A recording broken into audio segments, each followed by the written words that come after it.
السلام عليكم ورحمة الله وبركاته. ازيكم حبايبي؟ عاملين ايه؟ نبتدي الفيديو بتاعنا بالصلاة والسلام على سيدنا محمد. اللهم صل وسلم وبارك على سيدنا محمد وعلى آله وصحبه أجمعين.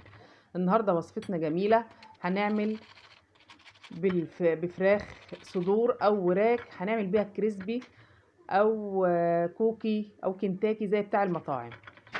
هنسمي الله وهنقول لك ده غامق ليه وده فاتح ليه. انا يعني اتعمدت ان انا نعملها عشان اوريكم دي غامقه ليه ودي فاتحه ليه. وقلبها جميل وطعمها زي السكر وبمكونات بسيطة، يعني انت بنص البانيه او بربع البانيه حسب ما انت عايزة هتعملي كمية تقضيكي غدا وعشاء يومين. هنسمي الله وهنجيب مع بعض. احنا معانا كيلو، نص كيلو من صدر الفراخ. هنضيف عليه بضاية، هنضيف عليه معلقتين من النشا، ومعانا فلفل الوان متقطع طرنشات،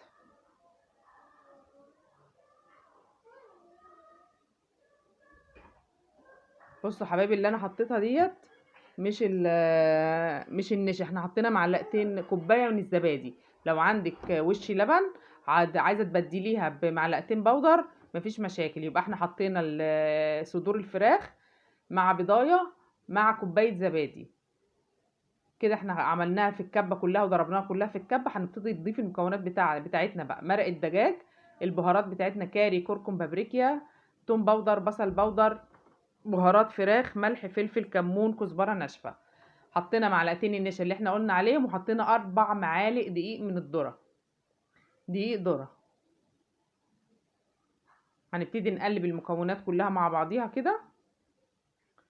بصوا حبايبي اهي.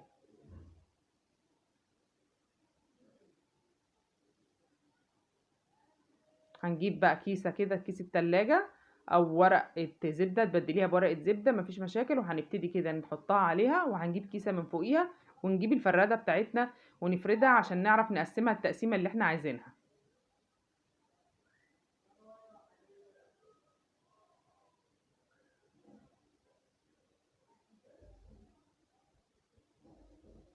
تبتدي تسويها كده بالفراده بايديكي زي ما انت عايزه، بس احنا بنسهل عليكم يعني. وهتجيبي بقى اي شكل انت عايزاه، مش لازما يعني. بص انا جبت فنجال وهنبتدي نعمل بقى. حسيتي ان بق الفنجال كبير عايزه تصغريها مفيش مشاكل.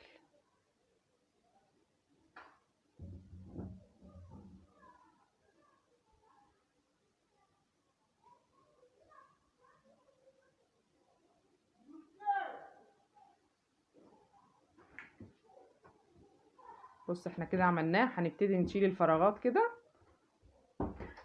وهنجيب ورقه زبده او برضو كيس التلاجة ونبتدي نحط عليها اللي احنا عملناه.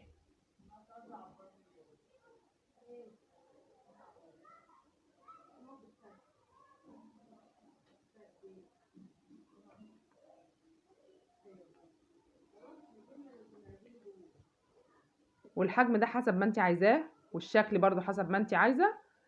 انت بتشكليها زي ما انت عايزاها، عجينه في ايديك تشكليها زي ما انت عايزاه.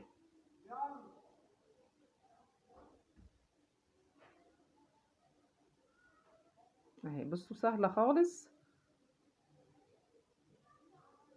وتبتدي تشيلي كده الزيادات وبنلمها تاني ونعملها.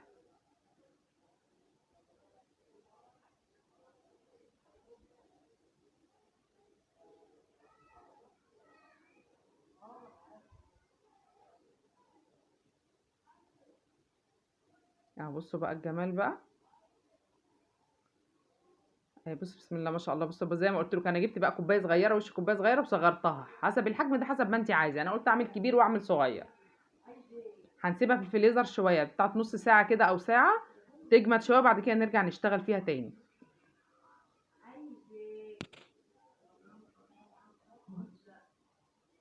احنا معانا كريسبي ناعم، هو كان خشن وانا طحنته.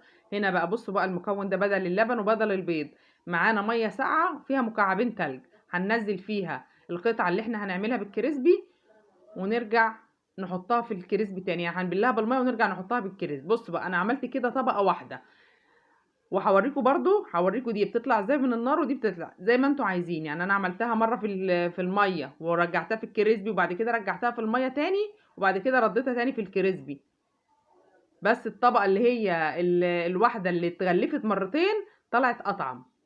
أنا بقول لكم برضو ده وبقول لكم ده، يعني اللي اتغلفت مرتين طلعت أطعم من اللي اتعملت مرة واحدة، وطلع لونها أفتح من التانية. أنا زي ما قلت لكم، أنا بقول لكم كل حاجة بأمانة. اللي طلعت حلوة معايا طلعت، واللي ما طلعتش بقول لكم عليها برضو تعملوا إيه وما تعملوش إيه.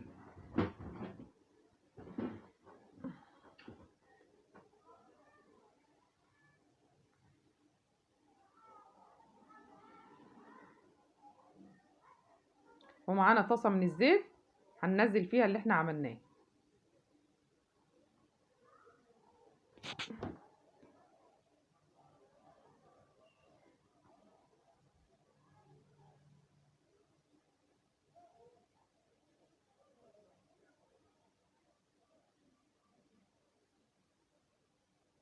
على نار هاديه وسط كده، لا هي نار هاديه خالص ولا عاليه خالص، على نار وسط. بصوا بقى، الكريسبيه الفاتحه دي هي دي اللي اتغلفت، الاتنين دول اللي اتغلفوا مرتين.